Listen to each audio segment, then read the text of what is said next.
Baik, salam sejahtera untuk kita semua. Berjumpa lagi dengan saya di channel Info Bul, tempat kita berbagi informasi masih seputar informasi pendidikan dan informasi guru, serta informasi honorer dan informasi lainnya.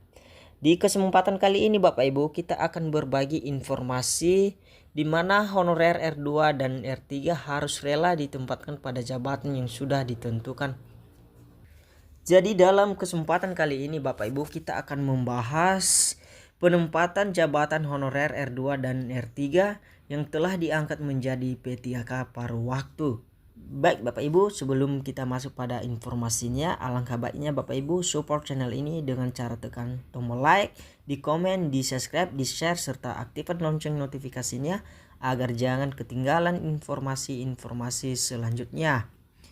Baik, langsung saja Bapak Ibu masuk kita pada informasinya. Para tenaga honorer dengan kode R2 dan R3 yang belum mendapatkan formasi dalam seleksi P3K 2024 harus bersiap menerima kebijakan baru. Sesuai dengan keputusan Menpan RB nomor 16 tahun 2025, mereka akan diangkat menjadi P3K paruh waktu. P3K paruh waktu adalah pegawai aparatur sipil negara yang diangkat dengan perjanjian kerja dan diberikan upah sesuai dengan anggaran instansi. Pengadaan skema ini dilakukan untuk menyelesaikan penataan tenaga honorer serta memenuhi kebutuhan ASN di berbagai instansi. Dengan adanya aturan ini, tenaga honorer R2 dan R3 yang nantinya diangkat harus siap ditempatkan di jabatan yang telah ditentukan. Pengadaan P3K paruh waktu dilakukan bagi tenaga honorer yang telah terdaftar dalam database BKN dan memiliki salah satu dari dua kriteria berikut. 1. Sudah mengikuti seleksi CPNS 2024 tetapi tidak lulus. 2. Sudah mengikuti seleksi P3K 2024 tetapi belum mendapatkan formasi. Proses pengangkatan sendiri akan dilakukan setelah ada usulan dari pejabat pembina kepegawaian PPPK di setiap instansi. Setelah itu, Kemenpan RB akan menetapkan kebutuhan formasi dan BKN akan memberikan nomor induk P3K.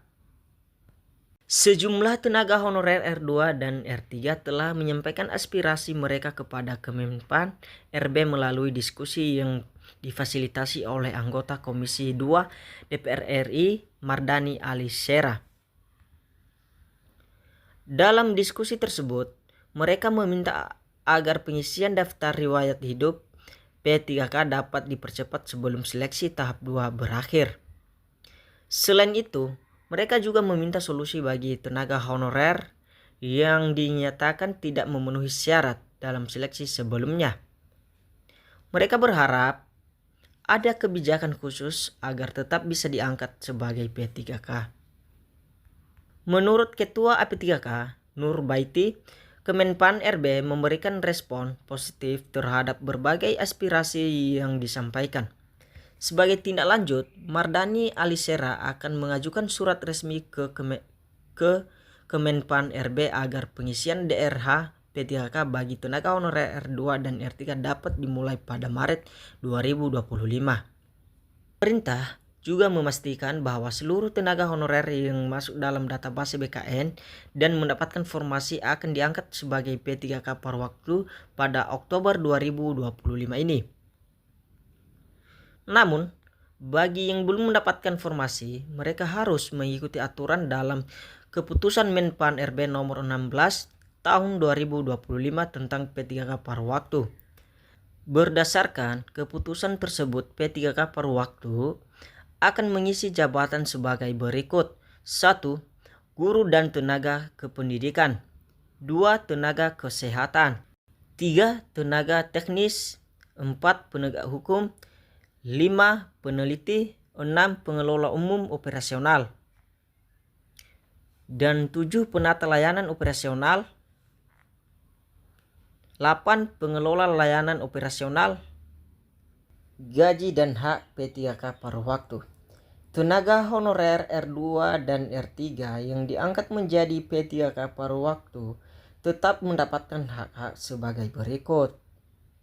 1. Upah minimal setara dengan gaji sebelumnya atau sesuai UMR wilayah. 2. Fasilitas lain sesuai peraturan perundang-undangan. 3. Masa perjanjian kerja ditetapkan setiap 1 tahun dan bisa diperpanjang hingga diangkat menjadi P3K paruh waktu. Nah, dengan adanya kebijakan ini, maka tenaga honorer R2 dan R3 yang belum mendapatkan formasi tetap memiliki peluang untuk diangkat menjadi P3K paruh waktu. Baik Bapak Ibu, demikian informasi yang saya salurkan. Semoga bermanfaat untuk kita semua dan sampai jumpa di video berikutnya.